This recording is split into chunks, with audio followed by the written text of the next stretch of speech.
Antiphospholipid syndrome, also called APS for short, is an autoimmune condition which affects blood clotting in the body. With APS, antiphospholipid antibodies may be directed against platelets, clotting factors, and/or cells which line the blood vessel walls.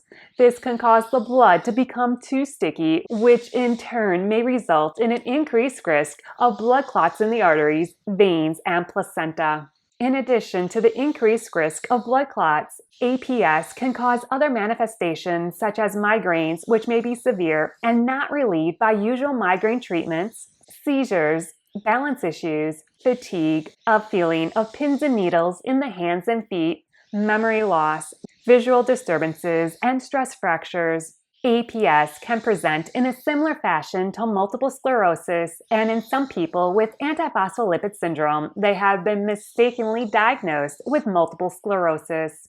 In the 1980s, APS was studied by Dr. Graham Hughes and his medical team. Thus, antiphospholipid syndrome used to be called Hughes syndrome in honor of Dr. Hughes. Antiphospholipid syndrome is also called sticky blood syndrome. The blood in people with APS is very sticky, which in turn makes it very difficult for blood to circulate freely in the body. The increase in the blood stickiness is believed to cause many of the non-blood clotting manifestations of APS.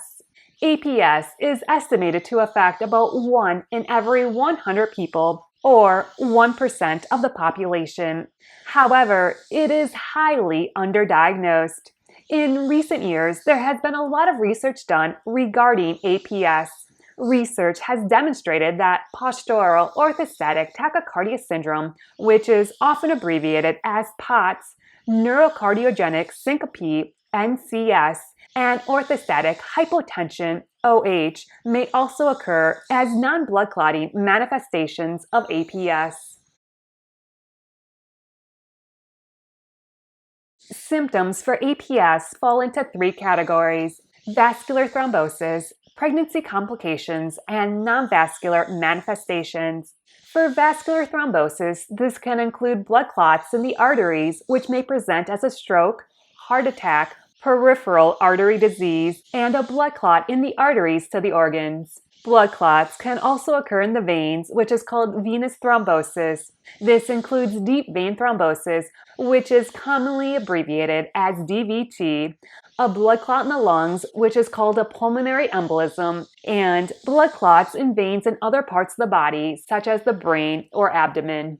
For pregnancy complications, this can include recurrent pregnancy loss, preeclampsia, premature birth, fetal growth restriction, and HELLP syndrome. For non-vascular manifestations of APS, this can include headaches, seizures, cognitive dysfunction, valvular heart disease, autoimmune hemolytic anemia, skin ulcers, kidney disease due to tiny blood clots, arthritis, and fatigue. The SAPRO criteria requires the following for a diagnosis of APS. Clinical criteria: a blood clot or very specific pregnancy complication such as 3 or more miscarriages, and medium to high titer antiphospholipid antibodies on more than 1 blood test at least 12 weeks apart. Unfortunately, this criteria was designed for clinical research studies and not for diagnosing a patient. Most physicians believe the patient must meet both these requirements in order to have antiphospholipid syndrome. In turn, patients with low titer antibodies and/or non-blood clotting manifestations are often not diagnosed with APS, when in fact they do have the medical condition.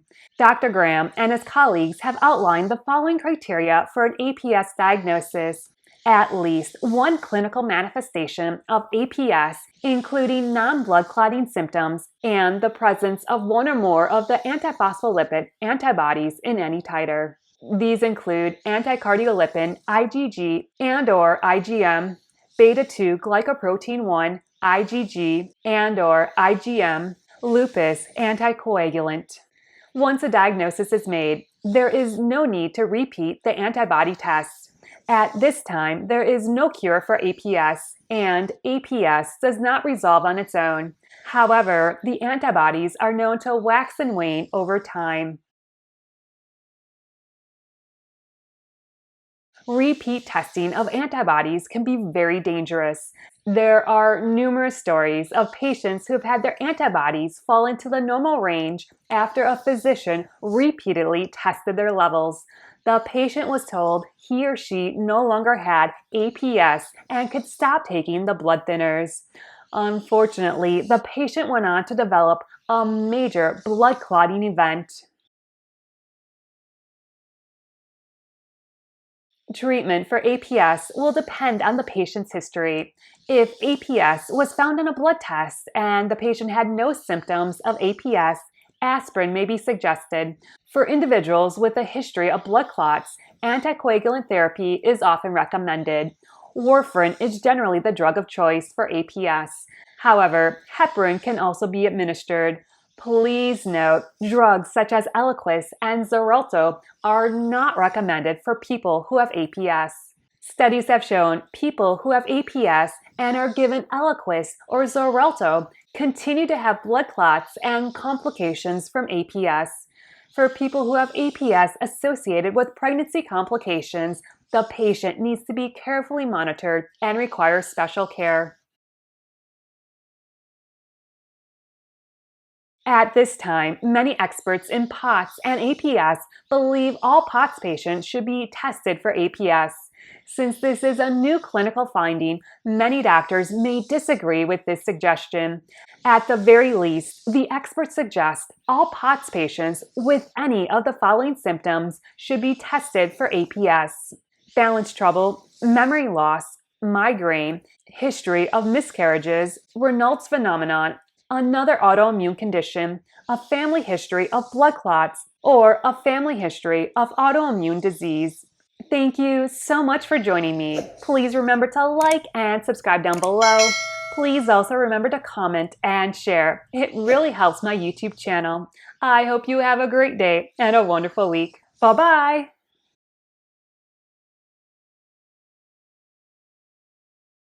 7-8.